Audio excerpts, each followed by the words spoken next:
കേരളത്തിൽ വരും മണിക്കൂറിൽ കൊല്ലം, പത്തനംതിട്ട ജില്ലകളിലെ ഒറ്റപ്പെട്ടയിടങ്ങളിൽ ഇടിമിന്നലോടുകൂടിയ മഴയ്ക്കും മണിക്കൂറിൽ 40 കിലോമീറ്റർ വരെ വേഗതയിൽ കാറ്റിനും സാധ്യത. വരുന്ന ചൊവ്വാഴ്ച മുതൽ കേരളത്തിൽ മഴ ലഭിക്കും. തെക്കൻ കേരളത്തിലായിരിക്കും കൂടുതൽ മഴ ലഭിക്കുക.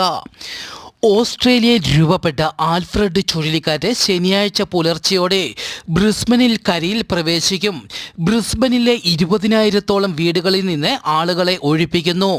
ഇവിടങ്ങളിൽ അപകടകരമായ പ്രളയത്തിന് സാധ്യതയുണ്ടെന്ന് കാലാവസ്ഥാ കേന്ദ്രം പ്രവചിച്ചിരിക്കുന്നത്. വാഷിംഗ്ടണിൽ വിമാനം തകർന്നു വീണു. വാഷിംഗ്ടണിലെ എലൻസ്ബർഗിന് കിഴക്കുള്ള വിസ്കിഡിക് പർവ്വതത്തിന് സമീപമാണ് ചെറുവിമാനം തകർന്നു വീണത്.